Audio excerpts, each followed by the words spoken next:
Hi friends, எல்லாம் எப்படி இருக்கீங்க? இன்றைக்கி டே 5 நவராத்திரி பூஜை டே 5. பாருங்கள், சாமியோட அலங்காரம் இன்றைக்கி சமயபுரம் மாரியம்மன் அலங்காரமாக நம்ம எவ்வளோ அழகாக மலர்களால் அலங்காரம் பண்ணியிருக்கிறாங்க. பக்கத்தில் பெருமாள், இது புரட்டாசி மாதன்றதுனால பெருமாள் பக்கத்தில் வச்சுருக்காங்க.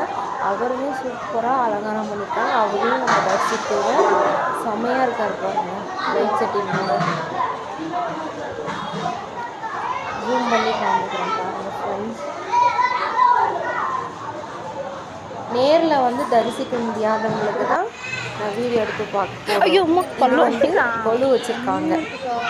நான் வாடி அதுக்கு தான் கூப்பிட்டேன். ஒரு நாள் ஒரு பொம்மையும் கல்யாணம் அர்த்தத்துக்கு இது பாருங்க, மேரேஜ் பண்ணுறாங்க. பக்கத்தில் வந்து காது குத்துறாங்க. 2-3 இடத்துல கல்யாணம் மாதிரி வச்சுருக்காங்க.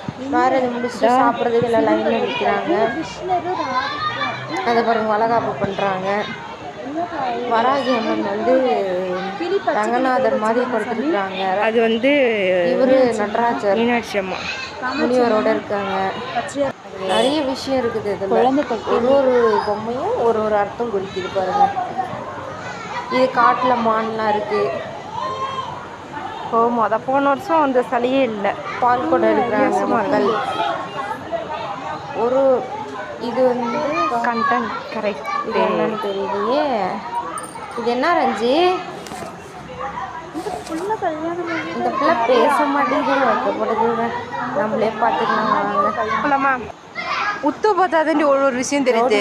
குரூப் குழந்தை தொட்டில போடுற மாதிரி கூட இருக்குது. அது ஃபோக்கஸ் பண்ணுறாங்க. அங்கே பாருங்க, அந்த ஒரு கல்யாணம். அது குழந்தை தொட்டில போடுறாங்களா? இதுதான் ஃப்ரெண்ட்ஸ், குழந்தை தொட்டில போடுறாங்க கல்யாணம். அங்கே ஒரு மேரேஜ் பண்ணுறாங்க. சாப்பாடு முன்னாடி கல்யாணம் மேரேஜ் பண்ணுறாங்க. இங்கே பந்தி பரிமாறுதல். இங்கே இல்லை கரெக்டாக பார்த்தீங்கன்னா பந்தி பரிமாறுறாங்க. அது எடுத்துட்டேன். நடராஜர் பாருங்க, நடராஜர் பக்கத்தில் மீனாட்சி அம்மன். அங்கே பாரு, இன்ட்ரெஸ்டிங்காக ஒன்று இருக்குது. மரத்தடியில் இங்கே பேர் தூங்குறாங்க. செம்மையாக எடுத்துக்கிறாங்க. ஒரு டீச்சர் வந்து பாடம் எடுக்கிற மாதிரி. அங்கே பாரு, பெருமாள் விட்டுட்டோம் வந்து பாருங்க. இந்த மாதிரி நிறைய பெருமாள் லைக் ஷேர் பண்ணுங்க. வராகி அம்மனா? பெருமாள்